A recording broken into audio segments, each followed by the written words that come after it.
31 और 1 तारीख को फेड की बैठक है, 1 तारीख को आपका बजट है और 2 तारीख को रिएक्शन आता है, उस दिन एक्सपायरी भी है। तो बहुत ही संकट वाला दिन हो जाएगा। अच्छा सोचने का, अच्छा संकट वाला दिन नहीं, बड़ा इवेंट्स पैक्ड दिन होगा। संकट आएगा नहीं, आएगा तो आएगा नहीं, ऐसा कुछ सोचने का नहीं। बट बेसिकली होप्स पे सब कुछ है। रिजल्ट सीजन अच्छा होगा, इन्फ्लेशन कूल ऑफ होगा, होप्स पे ये मोमेंटम बना हुआ है ना, इसको ऐसे ही मानो। उम्मीद पर दुनिया कायम है, ऐसा कहते हैं। लेकिन एक चीज़ है, मैं पिछले एक 2-3 महीने से एक बात कह रहा हूँ कि यूएस में इन्फ्लेशन की प्रॉब्लम 2022 की प्रॉब्लम थी। अब कह लें आप कुछ भी और फेड भी जो मर्जी कह ले, लेकिन 2023 की बड़ी प्रॉब्लम रिसेशन का डर है। तो इन्फ्लेशन इतना बड़ा डर नहीं है, डिसइन्फ्लेशन बड़ा प्रॉब्लम निकल के आने वाला है। अब हाँ, ये है कि पावेल साहब ने ये डिसाइड कर लिया कि मैं इस प्रिंट को अपने इंटरेस्ट रेट से नीचे लेकर आऊँगा, तो वो ठीक है, धीरे धीरे इसी तरीके से अगर नीचे आता रहा, और जैसे नीरज जी भी कह रहे हैं, कोई मतलब कुछ लग नहीं रहा कि कोई रीज़न है कि वो जो इन्फ्लेशन नंबर है वो उससे ऊपर आएगा। मतलब आप एक सिंपल अरिथमेटिक अगर कर लेंगे तो वो नंबर नहीं आएगा उससे ऊपर। तो उस हिसाब से, और इसीलिए देखिए कल भी यूएस मार्केट लॉन्ग पोजीशन के साथ ही बंद हुआ है। आज फ्यूचर्स भले ही फ्लैट हो, लेकिन वो मुझे लग रहा है वो थोड़ा सा मिसगाइड कर रहा है। मार्केट में तो खैर तेज़ी है।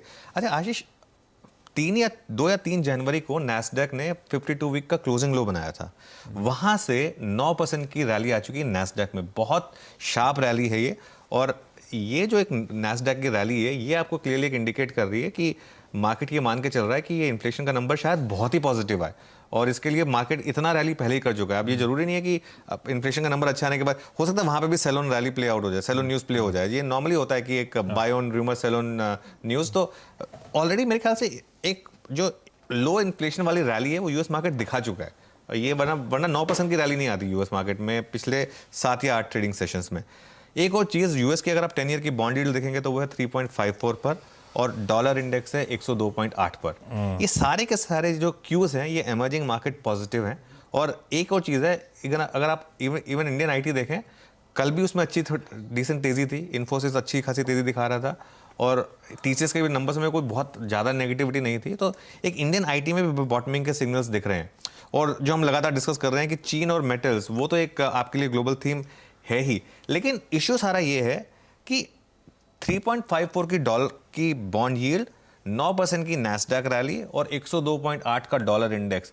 अब तक इंडियन मार्केट को 18,800 या ऑल टाइम हाई पे होना चाहिए था। ये अगर सारे के सारे ग्लोबल क्यूज इतने पॉजिटिव हैं हमारे लिए, मतलब ये अगर 3-4 महीने पहले यही प्रॉब्लम थी ना कि भाई बॉन्ड यील्ड 104 की तरफ जा रहा है, डॉलर इंडेक्स 110 की तरफ जा रहा है, नैस्डैक लगातार 52 वीक लो बना रहा है।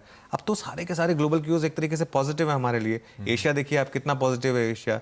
तो हमारे बाजार क्यों नहीं चल रहे हैं? ये जो कैलेंडर ये चेंज होता है ना, इससे बहुत फर्क पड़ता है। इससे जो 1 जनवरी को फंड मैनेजर्स आते हैं वो एलोकेशन उसी हिसाब से करते हैं। चलिए ये मार्केट चल गया, ये मार्केट नहीं चला है, चलिए अब पैसा चाइना में लगाइए या ताइवान में लगाइए, थोड़ा सा पैसा इंडिया से निकाल लेते हैं, काफ़ी चल चुका है। इंडिया की मार्केट की वैल्यूएशन डिस्कस भी कर रहे थे, ऑलरेडी ऑल टाइम हाई पर चल रही थी और कोई स्कोप दिख नहीं रहा था अर्निंग्स री रेटिंग का। तो क्यूज पॉजिटिव हैं भले ही, लेकिन हमारी मार्केट उनको रिएक्ट कर रही है कि नहीं, ये ज़्यादा जरूरी है देखना। अब मान लो आज जैसे यूएस के इन्फ्लेशन के नंबर्स आए, मान लो नीचे आए और यूएस में फिर एक और रैली हो गई, मान लो हो गई, क्या उससे हमारी मार्केट पे इम्पैक्ट पड़ेगा? या हमारी मार्केट ऑलरेडी अपने खुद के क्यूज से परेशान है और थोड़ी घबराई हुई है बजट से पहले? मेरे ख्याल से ये बड़ी थीम है जाते हुए आगे। घबराहट तो पता नहीं, घबराहट हो, एफआई की रिलेटेड सेलिंग जैसे फोटोक्रॉस करें, दिक्कतें दिख रही हैं। लेकिन हाँ, ये बात सही है कि सबके लिए सबसे इंपॉर्टेंट एक ही सवाल है, अमेरिका में ये रिसेशन, ये मंदी आएगी